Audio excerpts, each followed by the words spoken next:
Welcome to Retreat to Peace podcast. This is an invitation to slow down, breathe, and reconnect with God's presence. Through faith and encouragement, heartfelt conversations, we invite you to find hope, healing, and lasting peace that only God can give. And no matter where you are, may this space remind you that God is near. His love is constant, and true peace is found in Him. Welcome to your retreat. Welcome to peace. And I am your host, Catherine Daniels.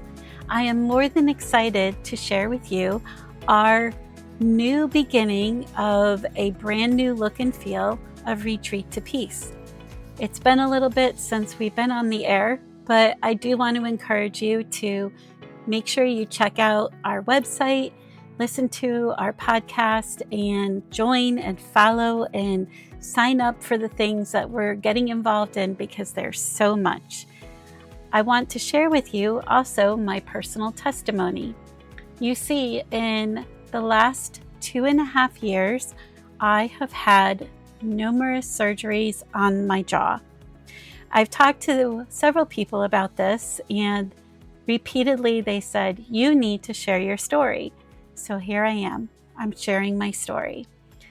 So 2.5 years ago, I was actually experiencing some pain in my jaw to the extent that I couldn't open it fully.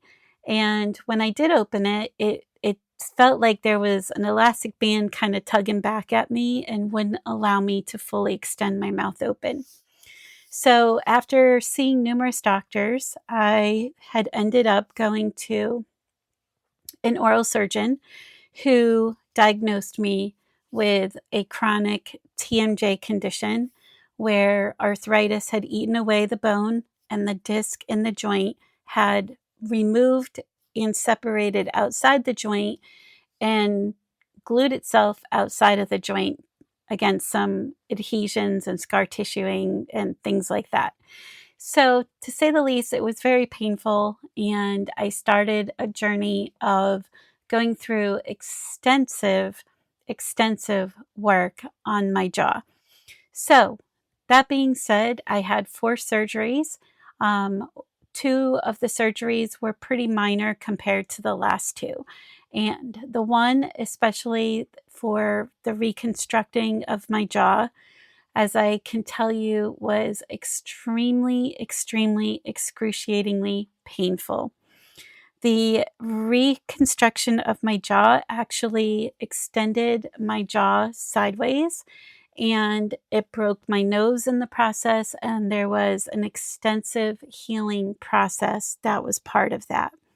Now, the interesting thing about all of this is that for years and years and years, I have shared with people my personal testimony of how I was brought up and my unconventional upbringing, and how I was raised that I was to be seen and not heard. And I said to people over and over, that this trapped trauma has gotten stored in my body somewhere, but I wasn't exactly sure where. And sure enough, it was stored in my jaw joint.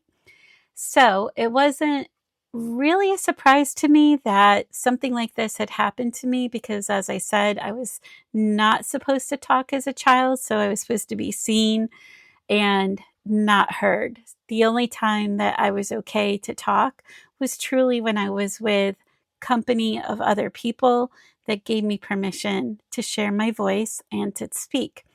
So all of this stored trauma gets stuck in my jaw, and here I am now having extensive surgery because I'm having all this trouble with my jaw. Well, during the recovery, it was a very extensive process. I could not lie flat because of the surgery to my head. So for about 6 weeks, I actually had to sleep in everything upright. And if you've ever done that, that's very hard to do.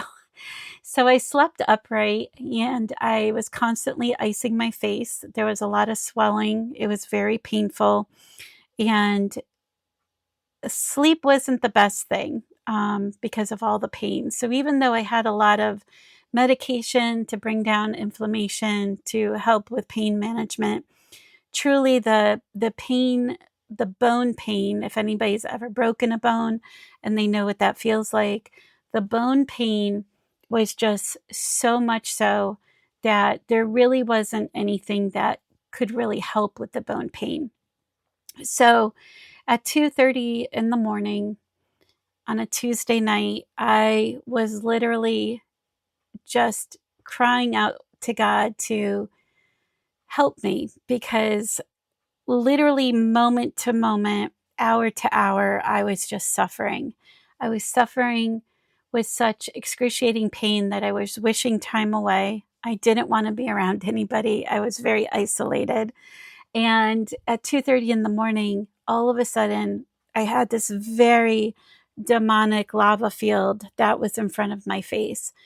And at first, I was scared by it because I thought, oh my gosh, I've heard of people having this kind of experience, but I didn't know what exactly it was. I didn't know exactly what was happening to me.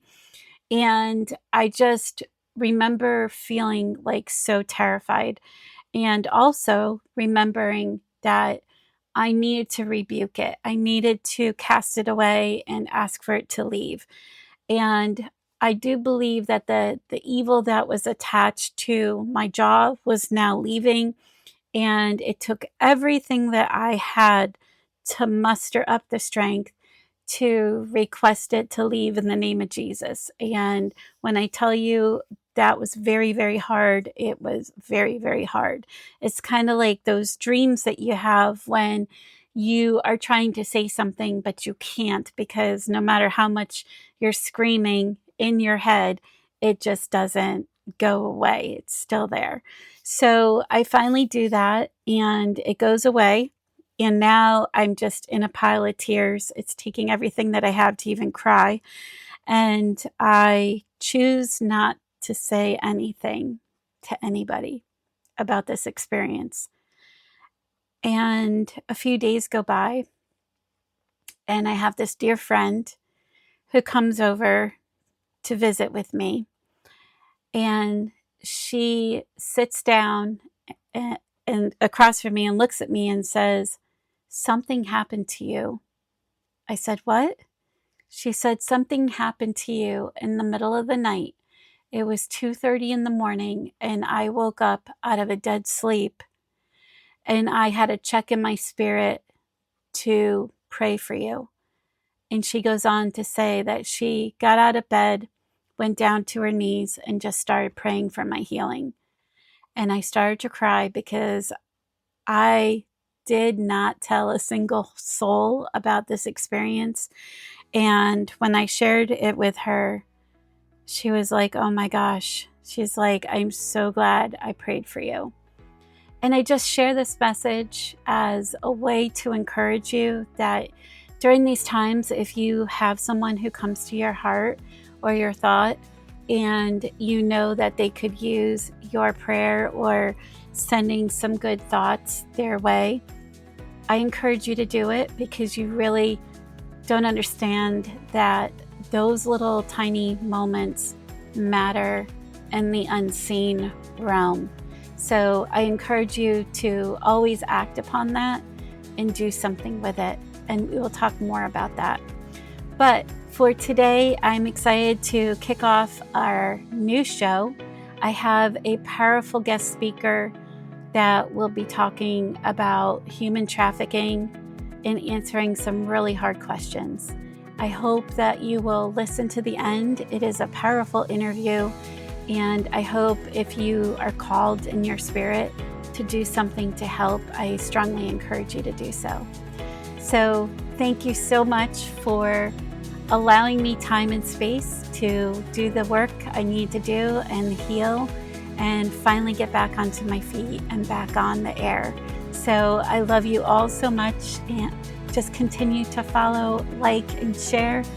And I look forward to one day meeting each of you. With that, have a beautiful day. And here is the interview. Here we go. Hi, everyone. This is Catherine Daniels with Retreat to Peace, and welcome to the Retreat to Peace podcast. This is an invitation to slow down, breathe, reconnect with God's presence. Through faith and encouragement, heartfelt conversations, we invite you to find hope and healing and lasting peace that only God can give. And no matter where you are, may this space remind you that God is near. His love is constant, and true peace is found in Him. So welcome to your retreat and welcome to God's Peace. And today I am super excited to introduce to you Steve Tybor. Hi, Steve. Hi, good morning. Thanks for having me. You're so welcome. So grateful that you're here. I know we have an incredible conversation ahead, and I have done a lot of legwork behind the scenes to prepare for this interview because this one is a little bit tough, and I know there's people from around the globe that are listening to the show. And I just ask that you prepare your heart because some of our conversation is difficult, but we do want you to know that the Lord surrounds us in these difficult conversations and opens our heart to receive whatever information that we're hearing so that we ourselves can do something to help another person in need. So, Steve, just share a little bit about how you got to where you are today and who you are. Yeah, well, again, thanks for having me. Grew up in Buffalo, New York, moved to Mississippi in 1999 to lead a building material corporation. And while I was down there, a storm hit our country called Katrina. My wife and I had three kids at the time, and we were gonna my dad and I were gonna find three buddies each, and we were gonna go help somebody rebuild their house for free in 8 days. The number eight in the Bible means new beginnings. And so in life, there's a lot of times you think you have a plan, and then God reminds you who's really in control. It was our smallest outreach ever. We're 20 years old now. The name of the ministry is 8 Days of Hope. But in those 8 days in December of '05, 684 people showed up. And we rebuilt 84 homes in 8 days. It was like extreme makeover, but we didn't have a bus, and my hair is not cool. For those of you who remember Extreme Makeover. But yeah, I just saw God move. I saw people that we were serving fall on their knees and say yes to Jesus. I saw volunteers who thought they knew the Lord, realized they didn't have a relationship with Him. And so I saw all these spiritual things happening that were just amazing. And yet, at the same time, I saw 84 homes be rebuilt in 8 days. So we now have, that was our smallest trip. Our biggest trip was to Houston. We took 4,962 people. We fed them and lodged them in 33 churches, and in 8 days, rebuilt 808 homes. Again, hundreds of salvations, $15 million of work. It was the largest volunteer effort of its kind ever in the United States. And that was just a couple of years ago after Hurricane Harvey. And so we have four arms of the ministry. I'm the founder of 8 Days of Hope. I left the corporate world at 55. So I did kind of both things for about 12 years. But then 8 Days of Hope looked like it was starting to grow. And I had to make a big boy decision of like, do you just let someone else lead it? Which I was fine with that. Or do I take a step of faith and leave a very successful corporate career to go do ministry full time? And so we now have four arms. We have an arm that goes right away. It's called our rapid response arm. As you and I tape this, we're in Mississippi right now helping out families after the recent tornadoes. Just a month or two ago, we were elsewhere helping out after an ice storm. We have the rebuilding arm, which I just mentioned to you. We've now rebuilt 12,000 homes across the country for free, all in the name of the Lord. We started a mass feeding arm about 3 years ago. So when there's a power outage, like in Laplace, Louisiana, after Hurricane Ida, we bring millions of dollars of equipment. We make thousands of meals, and we let the local church hand out the food because we're going to leave, and they're still there. And so we want to be a great partner with the local church. So rapid response, rebuilding, and mass feeding on the disaster side. And then about 12 years ago, just my mind started to do a little bit more learning about trafficking. And it's a longer story, but I'll tell you that 5 years ago, we started an arm where we build safe homes and campuses for women and children rescued from trafficking. We partner with ministries that are established, and we build them for free. So between all the arms, we've done about $98.5 million of work. We're pretty much volunteer led. We have 300 volunteer leaders, and they lead the 65,000 volunteers. We have a very small staff, but we've been blessed with about $6 million of equipment. We have a weekly radio show heard on American Family Radio every Saturday morning called Hope Reigns, and we partner with Christian music artists and Christian music festivals to get the word out. We're family friendly, and yeah, it's been a whirlwind. It's been a lot of fun to be a part of. It's incredible everything that you're doing. And for full transparency, I actually met you at a concert, and it was really eye opening to see you on stage, hear you speak to the people in the audience. And for people that are listening, it's difficult to see, someone who the way their facial expressions are, their energy, the way they're presenting themselves. And when I saw you on stage, you were on the verge of tears when you were speaking to the people in the audience.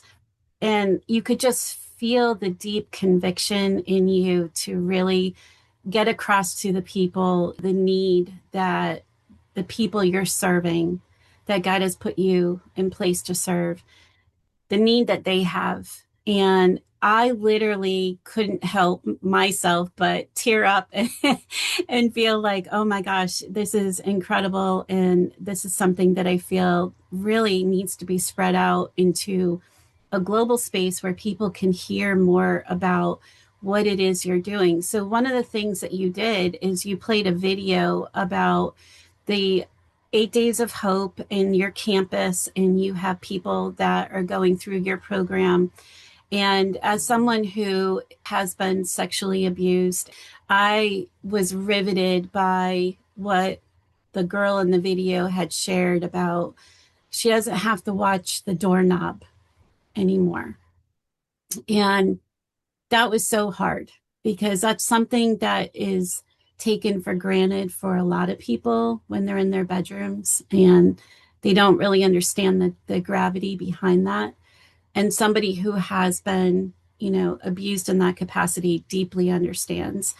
And as I was in my community this week preparing for this interview, I had asked people, different people, if you had a question for Steve, what would your question be? And it just seemed to be the overarching question. Why does human trafficking even happen? There's a lot of confusion as to what is behind this and why it's even happening. Can you speak a little bit to that? Yeah, absolutely. Great question. Very simple: sin.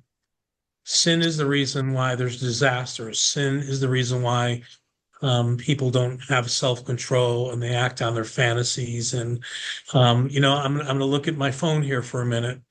This phone, there's a lot of good things with the internet and access to instant information. And we use a lot of it in the ministry world. Unfortunately, though, pornography is out of control in this country and in the world. Innocently, 8-year-olds and 9-year-olds are stumbling on pornography because they're on a social media site, or their parents aren't involved or aren't aware they have access to the internet. And when they're exposed and their mind's not prepared to see what they're seeing, I mean, think about sex. Sex is a gift from our Father in heaven. It's meant to be between a man and a woman after you're married, and it's meant to be enjoyed, and of course to produce offsprings, and brings pleasure and intimacy, and it brings closeness.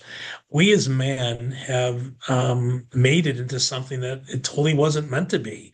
So now, these 14-year-olds are on their phone, they're hanging out, doing a sleepover with their two buddies, and a buddy says, "Hey, did you guys ever see this?" And bang, there they go at 8, 9, 10, 11 years old, and they're seeing things that they have no clue what they're seeing. And there's some things going on inside their body and their mind, and it's confusing, and it's disturbing, and it's exciting, and it's all these things are going through their mind. They're not prepared for all that. And so it's amazing to me, when you look at the data, even in the church, how many men, how many pastors have a hard time staying away from pornography. And so, it's like any other addiction. You start here, and then you got to look for your next high, and then your next high, and your next high. And next thing you're crossing lines that you never would have crossed before you got into it. And so, it's unfortunate. Pornography is a big part of it. Broken families. There's almost as many kids being raised in America by a single parent with one parent in the house that biologically is their parent than the two that maybe a lot of us were. It was more the norm when I grew up. I'm in my mid 60s, and divorce happened, but it was very rare. And now today you have broken families left and right, and you have single moms with the responsibility of raising all the kids by themselves. And oh my gosh, it's hard with two parents, let alone one parent. So there's a lot of reasons why, but sin, pornography, broken families, our foster care system. I applaud everyone who's part of the foster care system. But I believe, my opinion, it's broken. There needs to be some fixes there. But it's really a combination of a bunch of things. But I think when you look at pornography, when you look at sin, when you look at broken families, the foster care system, we live in a different world than when you and I grew up, where we're looking for instant gratification, and that just leads down the slippery slope on so many ways. So, unfortunately, it's the fastest growing crime in the world. Behind the drug movement in the world, it's the second biggest crime in the world, but it's the fastest growing crime. Some figures have it over $300 billion. Think about this. If you put all the revenue of the National Football League, the Major League Baseball League, National Hockey League, and the NBA, the basketball, if you put the four largest pro sports and you put all the revenue together, all the money's made, it would not be, trafficking is a higher amount. More money spent on trafficking than in sports, and we all love our sports. It just shows you how big of an issue it is. And that's why I think I'm a Christ follower. God's called us to love the brokenhearted. We needed to come up with solutions to find a way to help the women and children who've been rescued from trafficking. So, yeah, that's the reason why it exists, and it's the fastest growing crime in the world. One of the things that more recently, I'm glad you brought up, the addiction aspect of it, because currently what people don't realize is since 2020 and a global lockdown and pandemic, there has been this shift in human beings. I mean, every single human across the planet has been impacted by the trauma of that and going through a grief process, and their lives have completely been changed as a result. You still see evidence of it today, people that are still struggling with how to be alone or how to, have relationships with other people.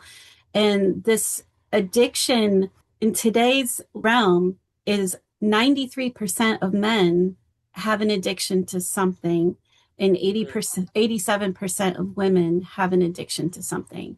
Those numbers were much less 5 years ago. And it's just interesting to me because, to your point, when a small child is exposed to their first sexual encounter, whatever that looks like, whether it's on their phone or they have a friend who has parents with an S&M room or something like that, that curiosity, that angst in the body where they want more and more and more is rewiring their brain.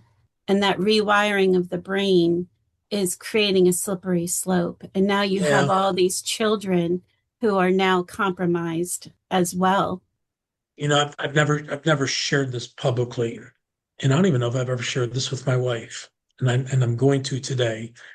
But I was maybe 9 or 10, and I stumbled upon a magazine, and I saw things I didn't even know what I was looking at. It was so confusing to me, and I didn't have access to it other than that one time because it was at a residence that I didn't live there, but I thought about it often and for a long time. And so you bring up a good point.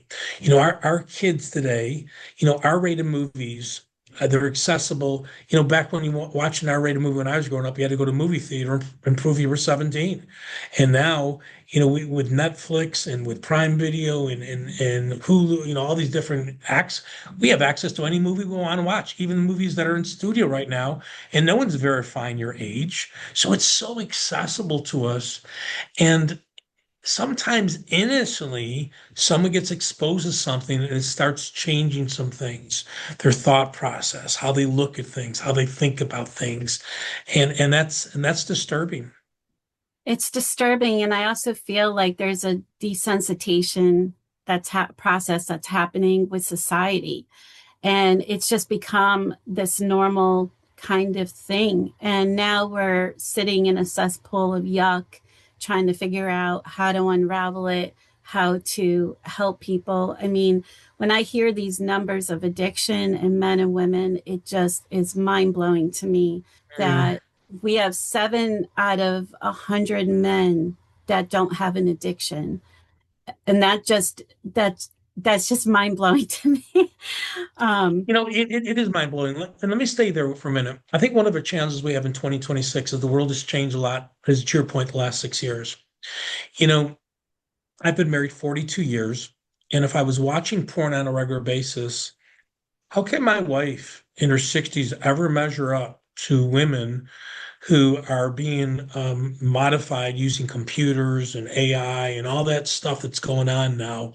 I mean, it changes even the relationship in with your spouses if you're viewing porn. So one of my concerns in 2026 is now we have something called OnlyFans, and even women who aren't being trafficked, but in essence are trafficking themselves mhm. and are desensitizing and just the way they're presenting themselves to make money and there's a market for it. And so again, there's been so much distortion, now with AI, getting very popular, we're going to see that in the porn industry as well. We're already seeing that.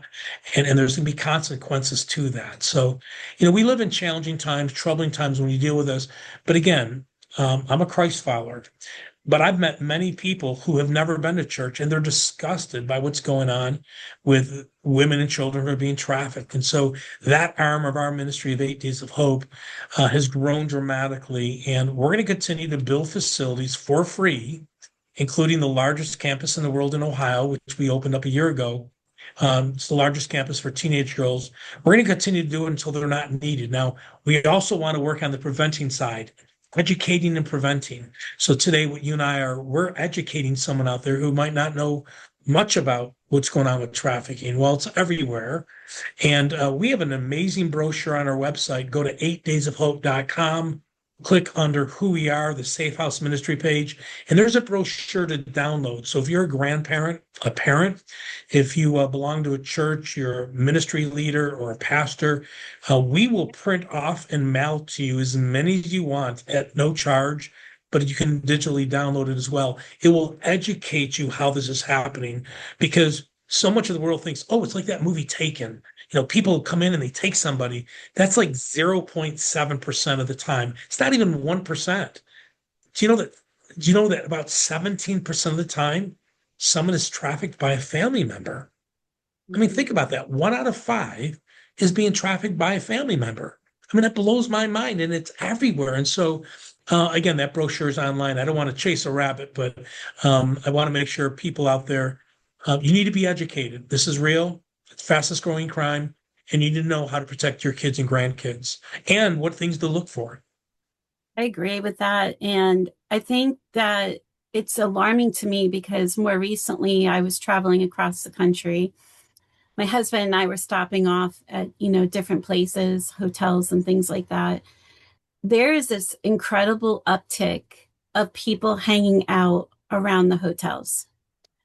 There's an incredible uptick of, just kind of not feeling safe in a place that you should feel safe. And these are hotels. We're not talking low budget, we're not talking extreme high budget, but the big brands, I don't want to name them here, but names that people would know. In your hotel room, there's almost like a warning for the guests, like be vigilant, be aware, these kinds of things. And these are areas that you ordinarily would feel safe.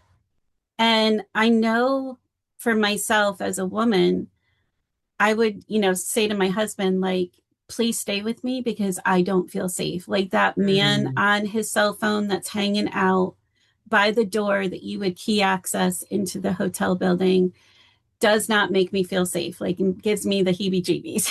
It's like you have to listen to your sixth sense and Sure, just be sure. super vigilant and aware.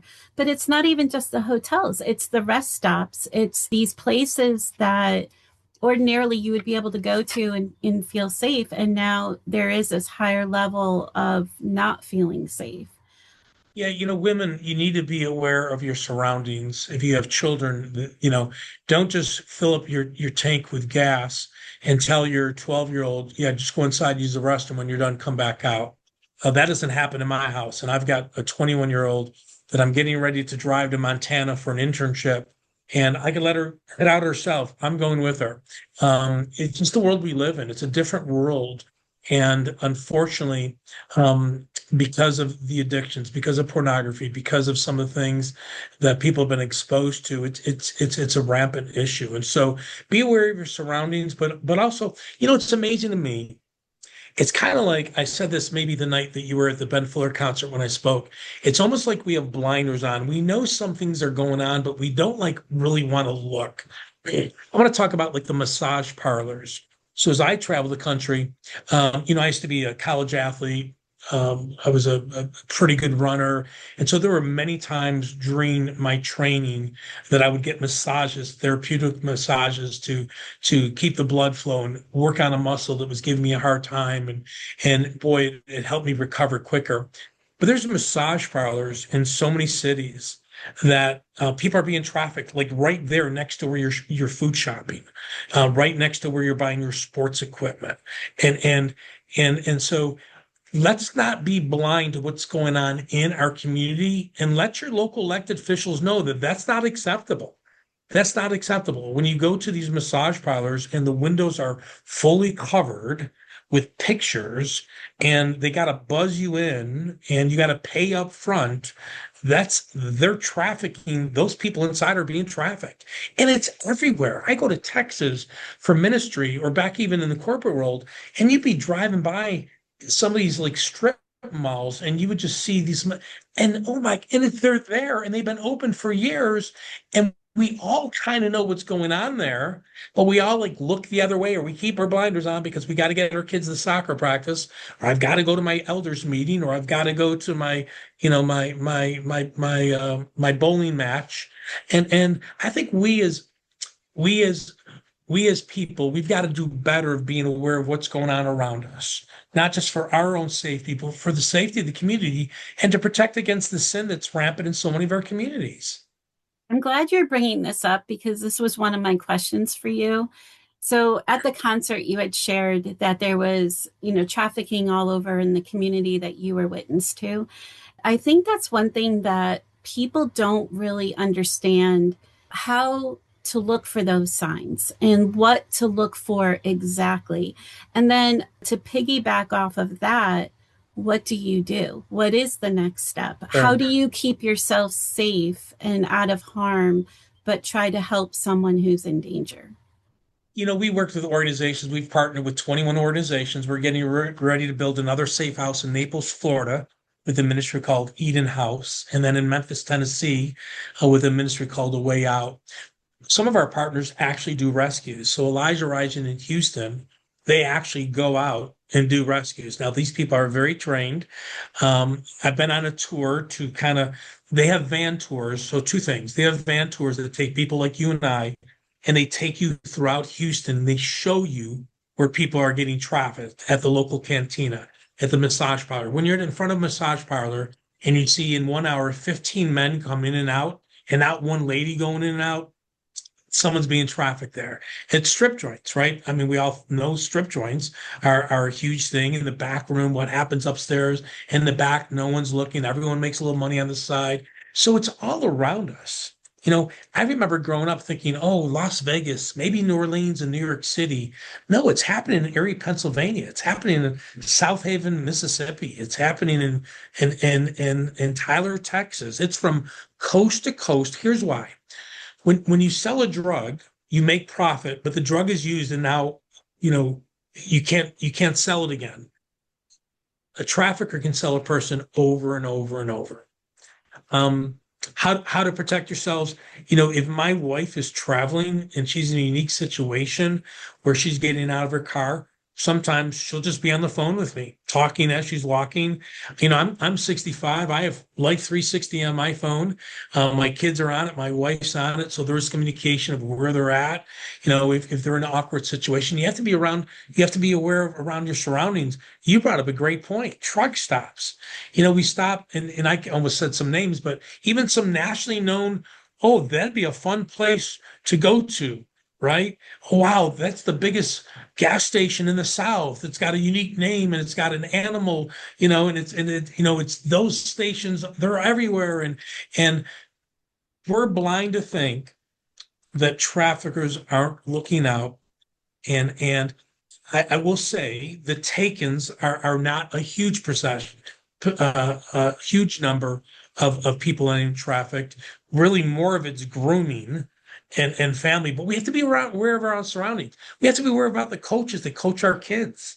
I mean, sleepovers. I'm going to tell you. Okay, I'm older now, right? I'm in my mid 60s.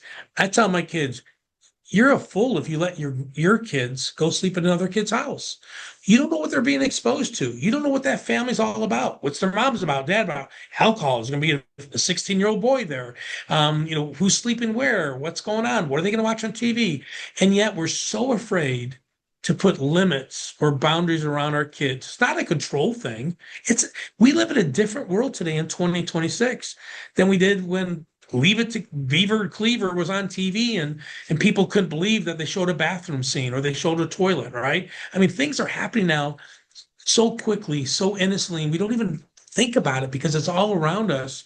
We've got to do a better job of protecting our kids and our loved ones. And that's one of the ways. So if it's everything from putting something on a phone to keep track to, hey, if you're going to walk to your car from the mall by yourself. I mean, even now, my daughter's 21.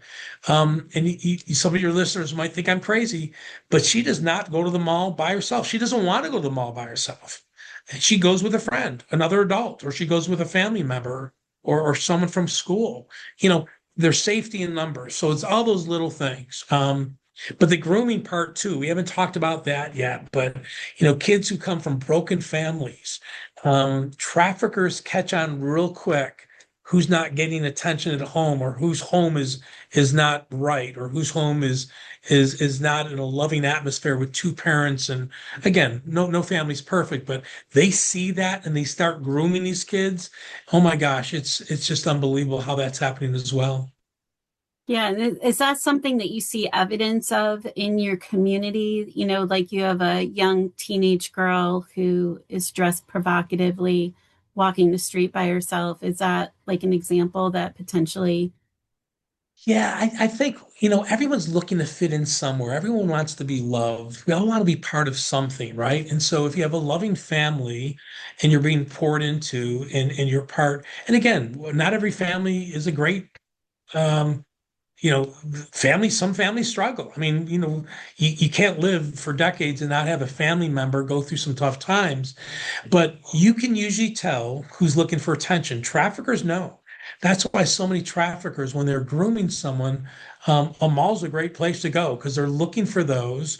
I mean, I went to the mall the other day, and I don't know how some of these dads, and there's probably not one at home, would let their 13 or 14-year-old girl dress the way they did to go out in public. Oh my gosh, these are little girls who are trying to present themselves as young women. And as a man, I can't control my first thought, but I can control my second thought. But you see it, you look away and you're thinking, what the heck is going on? No wonder why this crime is the fastest growing crime in the world, is because distortion of broken families and the distortion from young people of what because they want to be accepted somewhere somehow. for some reason, and it's so broken right now. It's pretty disheartening. I said something earlier, about being in the church. There recently was a poll taken. 54% of licensed pastors viewed a porn site in the last 2 weeks. I'm not saying they're addicted, but they went to a porn site in the last 2 weeks. That's 54% who admitted that they went to a porn site in the last 2 weeks. So again, wherever I go at concerts, I say, men, we have to do not a much better job. We've got to really work on one of those fruits of the spirit called self-control. I'm a man, I'm very visual. I get that. My wife and I've talked about it. It's okay, I think, to be walking down the street. You see a beautiful person. They're a beautiful person. But now what do you do with that thought? Do you lust? Do you fantasize? Do you daydream? Do you wish? Do you covet? You know? And those are the things as a man who's trying to follow the lead of the Holy Spirit, to a man who's trying to be the best husband and father he can be. That's where we got to raise the bar and say, I'm better than that. I can't have self-control. And our kids are watching us. Gosh, I'm chasing a rabbit. Men, our kids are watching us. When you go to that sporting event with your kids and your wife's not there, the way you look at other women, they see, because I saw, I saw adult men who I really respected not have self-control.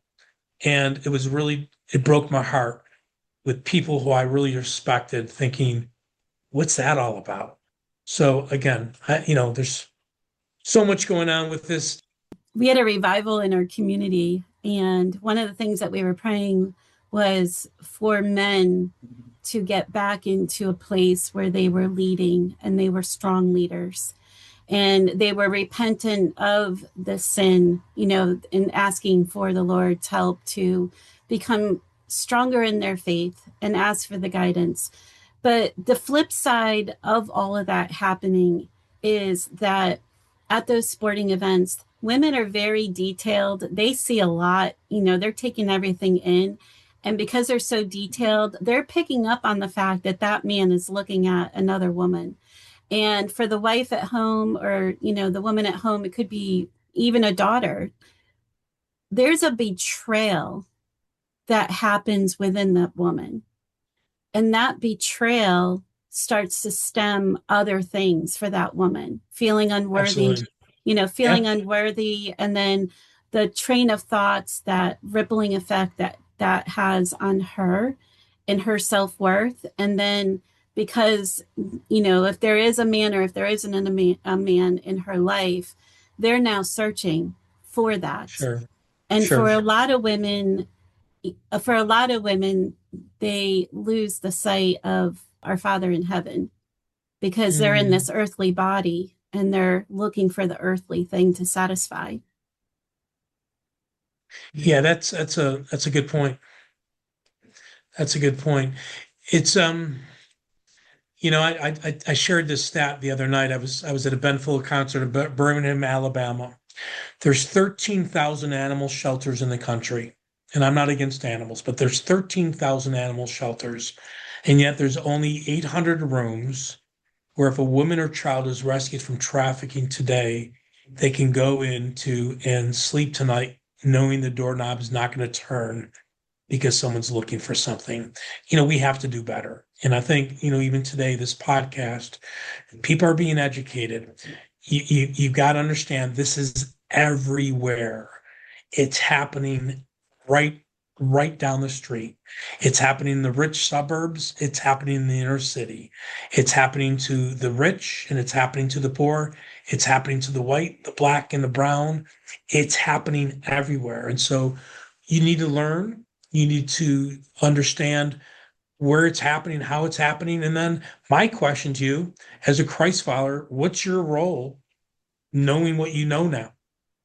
What's your role in the healing process? What's your role? Are you to become an activist to talk to your local elected leaders? Why are we letting that massage parlor stay open when we all know that yesterday I stood outside and there 84 men came in, 84 men came out, not one lady went for a massage. Hello, it's not a real massage parlor. It's something different. Well, what about that strip joint? What about more, in Texas? I'm not going to name the city because I'll blow someone in, but a major city in Texas, one of our partners, they talked to a local elected leader, and he just said, you know, we get so much money from those people when we run our campaigns. It'd be hard for us to draw a line in the sand because we're biting the hand that helps feeding us, duh, right? So when are we going to say enough's enough? And that's why 8 Days Hope started the Safe House Ministry. 5 years ago, I said enough's enough. We've got to be part of the solution. We're going to educate. We're going to do our best to try to prevent. But for those who've been rescued, where can they get the emotional, physical, and spiritual help they need? And so now here we are 5 years later, facilities in South Dakota, Texas, Indiana, New York, Tennessee, Mississippi, um, from coast to coast. Next, in 2 weeks, we'll be in Florida. We'll be back in Memphis, Tennessee. We've worked with Tim Tebow in Chattanooga, Tennessee. We've worked with Frank Reich, an NFL coach in Indianapolis, Indiana. We built the largest campus in the world for teenage girls in Ohio. It's been full since the day we opened it up. So we're going to continue to do what we've been called to do. But what is your role? You can't just learn what you just learned the last 35 minutes and act like you didn't hear what you heard. Here's what you can do. You can pray.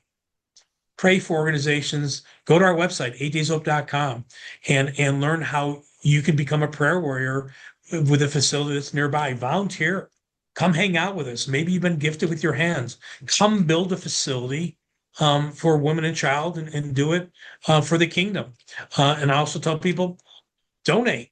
We have partners that cover our fixed cost. And if you donate at 8dayshope.com, and I'll tell you at the end another way you can donate, but 100% of your dollars will be sent to build another facility for women and children rescued from trafficking. So you can't listen to this podcast and do nothing. I mean, you can, but then you're not part of the solution.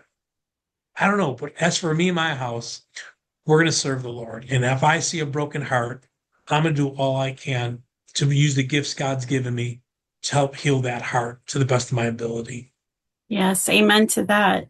I mean, praying for salvation of the lost is huge Amen. because everything that we're talking about is just that right there in a nutshell. Amen.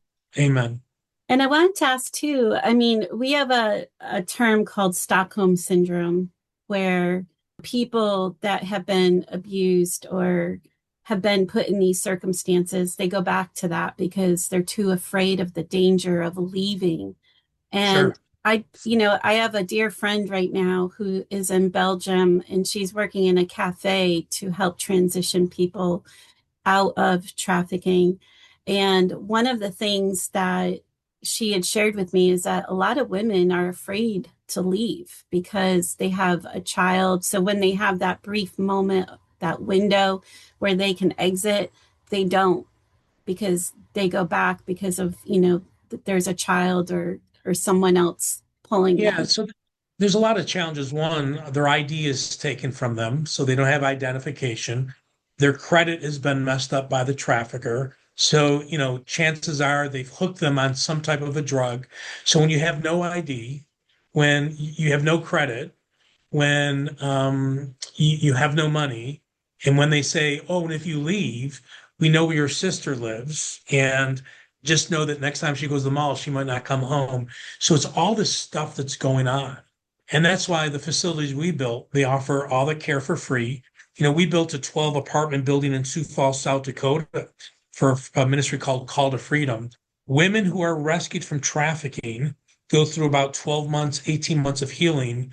They're reunited with their children and they can live there in this apartment complex with a full-time counselor 24/7 downstairs. So when they have a challenge and they have a temptation to go back to the drug they remembered a year ago, maybe not thinking about the trafficker, but thinking about that drug because that's how I'm going to handle the stress. They have a way they can go and talk to somebody, connect with, and be prayed with and encouraged and counseled and coached not to fall in that trap. That facility, that was full 7 days after we left. It's been full for the last 3.5 years it's been open. And so we're going to continue to build these facilities, but we all need to know that there's no quick fix here. Sometimes these women, adult women, um, they've been hooked on drugs. They again, they'll be blackmailed in a minute, or they're again, like I said a second ago, we know where your family lives. Um, we showed a video at the concert you were at, and this happens too. There are girls that are being trafficked that actually live at home. And I know that's confusing to some people. It's about 6, 7%, but 6% of people trafficked, they've been groomed by somebody and manipulated through their mind that they are loved, and they go out and they do these acts to bring money back to their trafficker, and then they go home at night like nothing ever happened. It's a small group, but it looks so many different ways, and it happens so many different ways, but yet it's all around us. And so it's not one way. It's at the strip joint. It's the massage parlor. It's the kid who's been groomed. It's been the one that was taken. It was the one who thought they were in love with their boyfriend from the next town over to find out he's a 38-year-old man, and she sent them nude pictures. And so he's going to use that to blackmail her if she doesn't do this for him. So it looks a lot of different ways, but no matter which way it looks, it's unacceptable, and we've got to do something about it. Yeah. And personally, I mean, the Lord put this on you, and you're doing a phenomenal job facilitating everything that you're sharing, with the audience. So that's amazing. And we know we can't do this by ourselves, right? Like it is the Lord No. that does that. But I wonder what challenges you personally with all of this responsibility, because I mean, at some part of all of this, there's probably a little bit of a burden sitting on your heart, like I have to do this and do as much Yeah. as I can. I have three daughters, and I have three granddaughters. And those women and children those women that are being trafficked, they're someone's daughter. And so I have high hopes for my kids and my grandkids.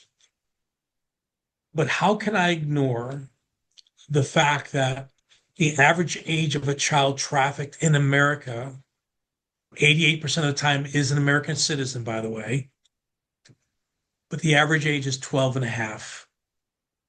How do I hear that and not do something about it? Now, you're right. That's a very interesting question. I've met a girl, teenage girl, Mr. Steve, thank you for building this campus. And I always joke, well, I didn't build it. I'm not very good with my hands. They're like, come on, you're the founder. Thank you for building it. And I said, well, what do you like most about it? And here's what she said.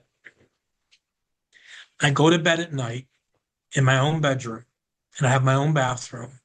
And when I shut the door, I know for a fact that doorknob is not going to turn 6 or 8 times that night. Think about that. That doorknob is not going to turn 6 or 8 times that night. This young lady was trafficked for about 9 months. Mm.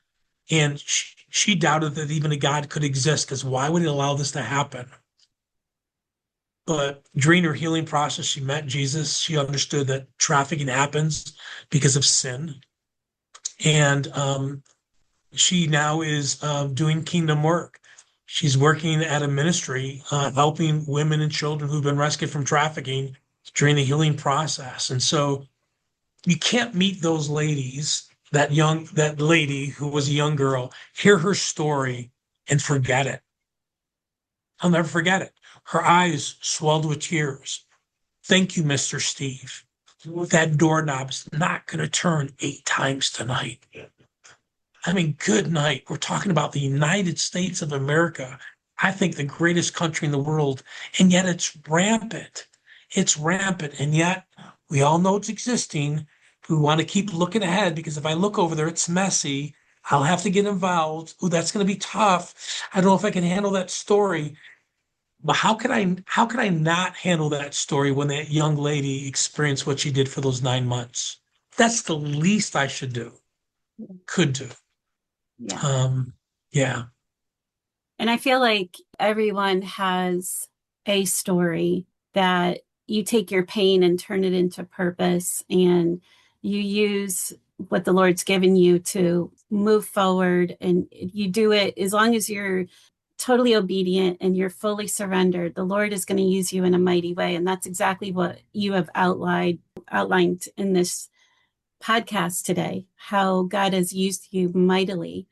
And I just love all of that. And I think that's why, when I was in the audience, it just brought me to tears. And my friend that I was with, I was her plus one because her boyfriend broke up with her.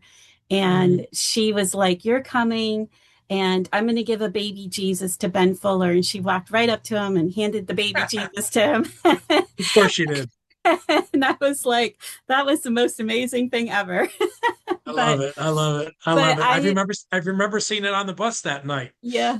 But honestly, I went there to support her and had no idea how much of an impact I would have leaving that show and that evening. And I feel so deeply around this issue because of my own personal story. Yes. And I feel so deeply about this issue because I know what the Lord can do with each and every one of us in a mighty way. And I understand the generational impact that trauma has on an individual. So this isn't just something that is happening to one person when they're trafficked. It's happening to generations, future generations. So we have to be really aware that helping these people should be first and foremost, front and center, because it's happening to all of us as brothers and sisters in Christ, right? Like we're all interconnected. Absolutely. Some of the facilities that we worked with or built, they not only counsel the woman or child rescued, but they counsel the family. Because how does a family handle that when they find out their daughter, who's been missing for 3 months, has been found in Ohio and she's been trafficked hundreds of times? She's hooked on drugs because that's how they kind of kept control of her.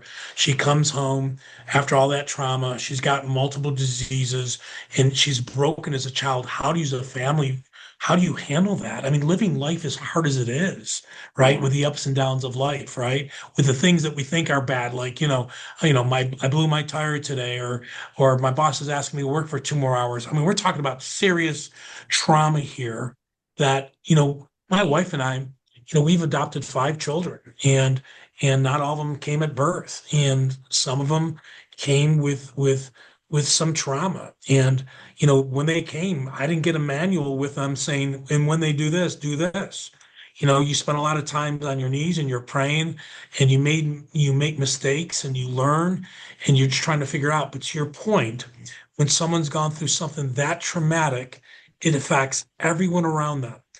And that will affect their future spouse and their kids and the way they raise people and raise kids. And so that's why they need that healing. They need that counseling, that medical care, that emotional care, that spiritual care, when they come from a situation like that. Yeah. Steve, I am so appreciative of your time and doing this show. And I always ask every single one of my guests, if I were to pick up your earth angel feather off the ground, what would your message to the world be? When God created you, He gave you some unique gifts. And those gifts aren't for us, right? When I met Jesus in 1993, He gave me His Son as a gift for my salvation. And the gifts He gave me, now my gift back to Him is how I use that. And so, we have built 12,000 homes, 21 facilities. That's not my gift. I've never built anything. I've never handled a hammer. But the gifts He gave me, either in leadership or organizational or finances, He connects all the dots. And so be ready to use your gifts, but find a way to use your gifts to do a kingdom impact, not just to provide for your family, not just so you can be promoted or feel good about your journey. And there's nothing wrong with that, but find ways to use your gifts for the kingdom. And that's your gift back to Him. Thank you so much. I so appreciate everything that you've shared with the audience. Please have me on again down the road. Bring me back. I definitely will. And for my audience, this is Catherine Daniels with Retreat to Peace. And we're just wishing you a wonderful day and live your authentic life in peace. And as always, retreat to peace.